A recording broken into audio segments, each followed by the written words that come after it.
recently traveled to NAIGC Nationals in Albuquerque, New Mexico. I'm here with freshman Jessie Norwood on the team.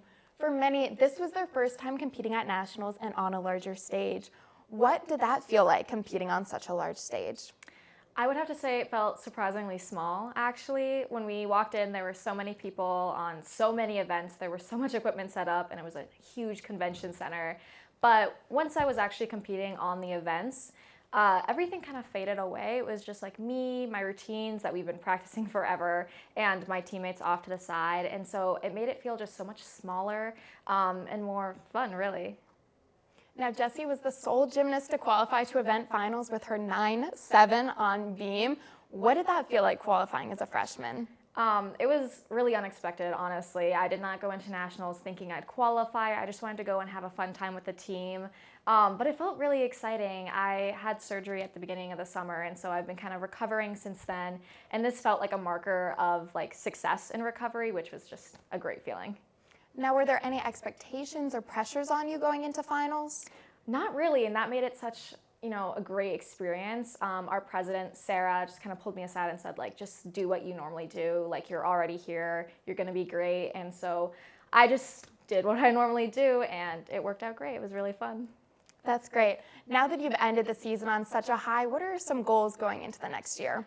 As I mentioned earlier, I had an injury, so I'm just hoping to regain some of the skills that I lost in recovery. I've already gotten back a lot, but there's a few more on vault and floor specifically that I really hope to get back for next season. That's all the time we have for today. Thank you so much to Jessie for joining us. I'm Caitlin Beal, and we'll see you next time. The 2024 Paris Summer Olympics are quickly approaching, and the U.S. women's artistic gymnastics team is looking to dominate once again.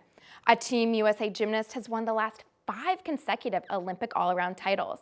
However, this Olympiad comes with a twist.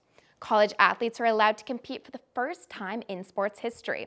No longer do athletes need to pick between a pro career or a college career, like all the greats including Gabby Douglas and Simone Biles had to do. Members of the 2020 Olympic team have been some of the top NCAA gymnasts and are planning on making a comeback to elite. The first stepping stone for making the Olympic team is the upcoming Core Hydration Classic from May 17th to 18th in Hartford, Connecticut. It has been announced that Suni Lee, Jade Carey, and Leanne Wong are all registered to compete, all of whom competed in the last Olympiad. Lee was the Olympic all-around champion in 2020 and is currently competing at Auburn University, but has been out this season due to kidney disease. The Core Classic will be her second elite competition back since the last Olympics. Jade Carey attends Oregon State and was an individual competitor in 2020 and won a gold medal on floor exercise. Leanne Wong was an Olympic alternate, however, she is the most consistent gymnast at the University of Florida after hitting every routine last season. While these athletes have been busy in school, new faces have risen in the USA gymnastics world, all vying for one of the 5 spots on this year's team. Hesley Riviera placed 3rd at the recent Winter Cup, with Addison Fata falling behind in 6th. These two have been consistent in the past year and steadily improving. 2 big names to watch out for are Jocelyn Roberson and Shilese Jones, who were both part of the world's gold-winning team in October. Jones placed 3rd in the all-around and 3rd on uneven bars. Roberson specializes on vault and qualified to the finals at Worlds but could not compete. She placed 3rd all-around at last year's Core Hydration Classic. We cannot talk about the upcoming Olympics without mentioning the greatest gymnast of all times, Simone Biles. Biles broke the internet when she announced her comeback at the age of 26, an age when many permanently retire from the sport. To no one's surprise, Biles was still as dominant as ever, winning the all-around at the 2023 U.S. Championships and the World Championships. Her 37 world and Olympic medals broke the record for the most in sport history. After her mental health issues in the last Olympiad, Biles said taking time off allowed her to be in the best shape mentally and physically. She's a shoo-in for the U.S. Olympic team and has the capacity to outcompete every other gymnast, assuming she stays healthy mentally. The Celtics beat the Hawks 125-117 last night at the Garden. Kristaps Porzingis led the way with 31 points, followed by teammate Derek White with 21 points.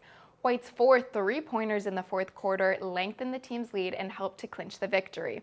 The Celtics are ranked number 1 in the Eastern Conference and will face Washington at home tomorrow. The Terriers punched their ticket to the Frozen Four on Saturday, beating the Minnesota Golden Gophers 6-3 in the regional final. But the journey back to the Frozen Four this year hasn't always been smooth, has it, Sophia? Well, the Terriers beat the Tigers 6-3. The Atlantic Hockey Association champs came out with a dominant offense right off the bat. RIT had 13 shots on net in the first period, while BU had a measly 6. BU struggled on defense with sloppy plays and wide shots. Lane Hudson had the first goal of the game and gave the Terriers the push they needed for Ryan Green to net another within a minute of Hudson's. RIT answered with a power play goal, but the Terriers had shaken out the nerves and were coming out on top of the Tigers offensively. With 19 shots in the second period and goals from Sam Stevens and Macklin Celebrini, his first NCAA tournament goal, the tide was turning for the Terriers. Jack Harvey netted the 5th goal of the game, followed by an empty netter by Dylan Peterson to round out the scoring for BU. We have to give RIT credit for putting up a fight, especially in the first period, but ultimately they were no match to the Terriers. Saturday, BU moved on to face Minnesota, whom they had lost to in last year's Frozen Four, a loss which they had not forgotten. We saw some of the best playing by the Terriers this season, and right when it counted most. After the game, head coach Jay Pandolfo said this may have been Lane Hudson's best game of the season, and I would have to agree. He was constantly setting up plays and keeping the puck moving. He scored to give the Terriers the lead in the second period. BU was excellent at shutting down the third period to finish off the game with a 3-point lead.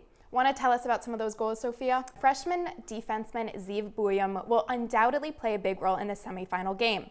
The young star leads Denver with 38 assists and has proven himself invaluable to the Pios. The only defenseman matching Buyam's numbers this year has been the Terriers' own Lane Hudson. Denver's high-powered offense could prove to be a challenge for the Terriers, but no matter what, the matchup will certainly be one to watch. As March Madness kicks off, the Colorado Buffaloes beat the Boise State Broncos 60-53 in the men's first 4 rounds in Dayton, Ohio. The Buffaloes were favored to win, but the Broncos put up a fight, keeping the game neck and neck until the very end.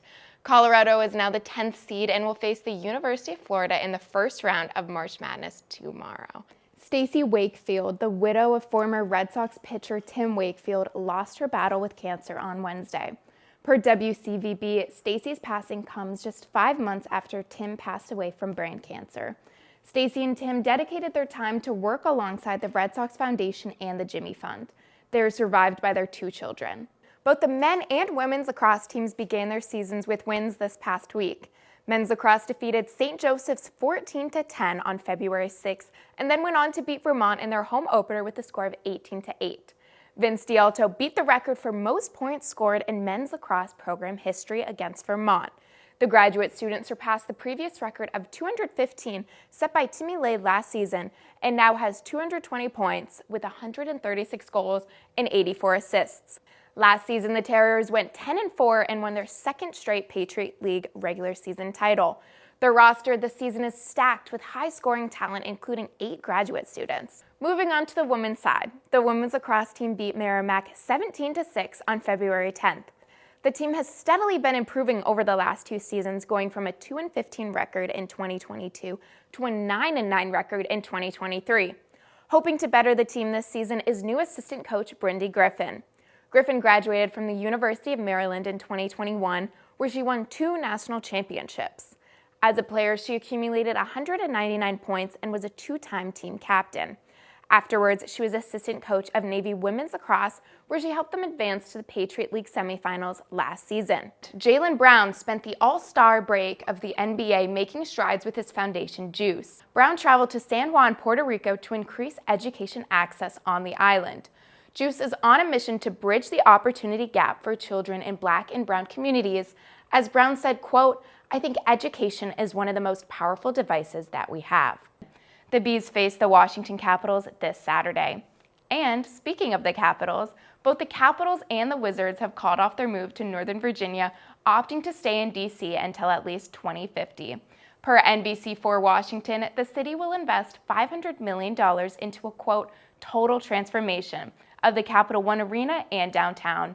The city will also improve transportation, security, and infrastructure around the arena.